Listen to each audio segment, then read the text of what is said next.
Well, hello, this is Vicky here, and today I'm going to show you a problem related to index traded options.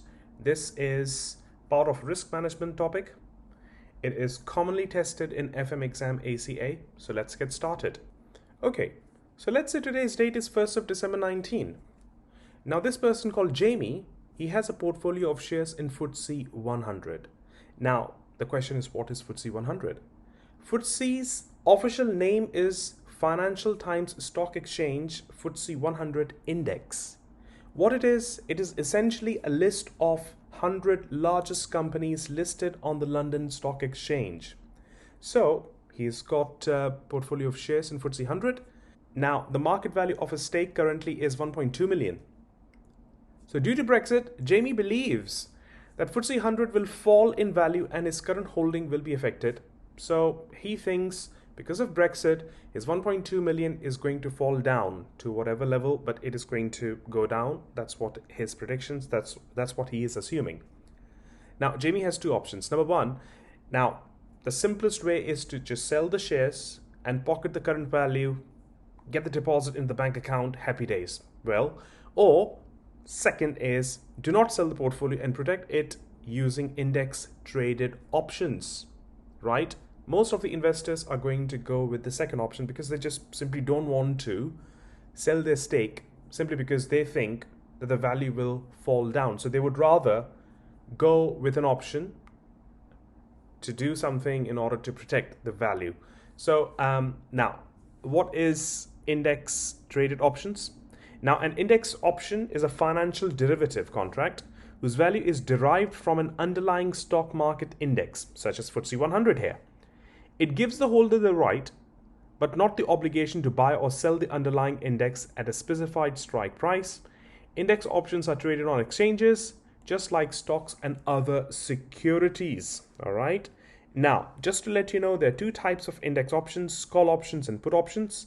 A call option gives the holder the right to buy the underlying index at the strike price, while a put option gives the holder the right to sell the underlying index at the strike price. And these can be used for a variety of reasons, such as speculation, all right, hedging, which Jamie wants to do in here, or portfolio diversification. So as you can see that the FTSE 100 index is 7,500 on 1st of December 19. Following information is available for index option premiums. So right in front of you, according to the FTSE 100 index, you've got calls and puts. Now, what numbers you are seeing underneath calls and puts, they are simply numbers which will be used in order to calculate premiums. Now, options normally expire at the end of the month. So the requirements are show how FTSE 100 index options can be used to hedge against fall in FTSE 100 and show the outcome on 31st of March 2020 if the portfolio's value, number one, if it goes up, rises to 1,292,800 and the FTSE 100 index rises to 8080. Or if it falls to 944,000 and the FTSE 100 index falls to 5,900. So all we need to do is to help Jamie to protect his 1.2 million if he is correct. If due to Brexit, if the value of his 1.2 million is going to go down, we need to ensure that we are giving all the advice to Jamie in order to protect the stake he has in FTSE 100.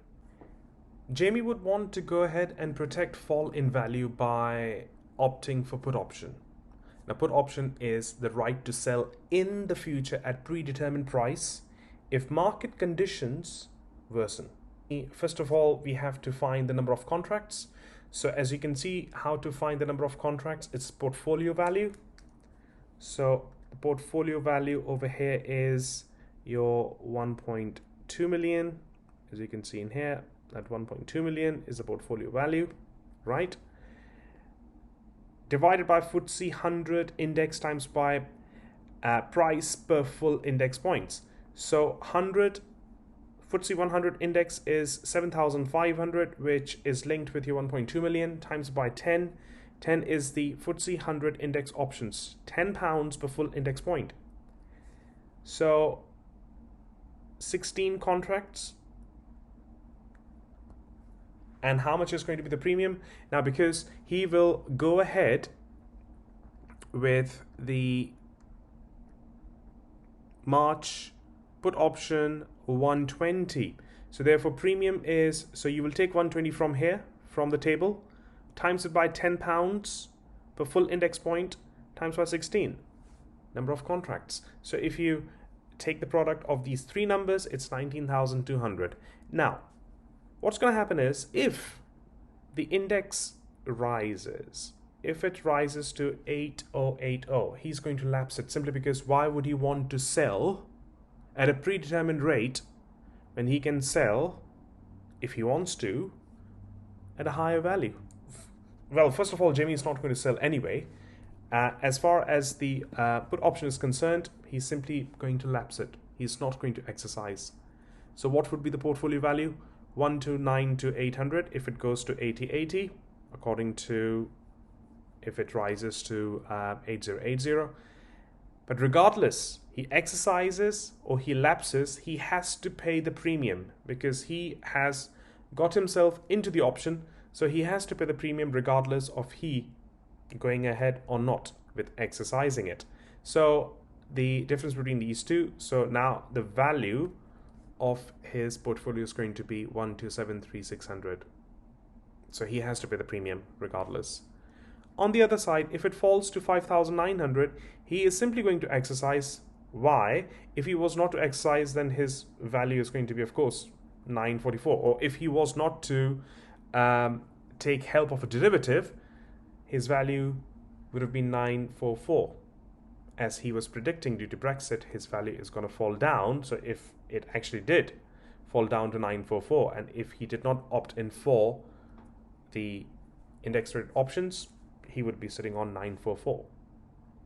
But because he has opted in for index rate options, so portfolio value is 944, premium 19,200. So again, premium, he has to pay the premium, and then we have to add the profit here.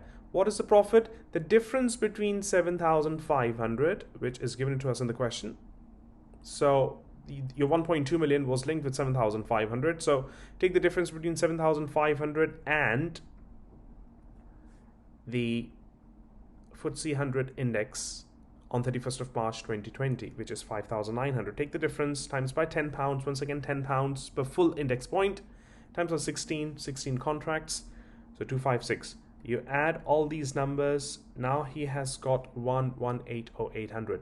But now the question is, he wanted to protect 1.2 million, but he hasn't got 1.2 million simply because the premium has eaten up. So if I take 1,180,800 and if I add 19,200, that simply is going to give me 1.2 million. See, so technically, yes, he is protecting his 1.2 million, but of course, he is, well, he has got an option, so he has to pay the premium. I hope this video makes sense, and I will see you in our next video. Thank you very much.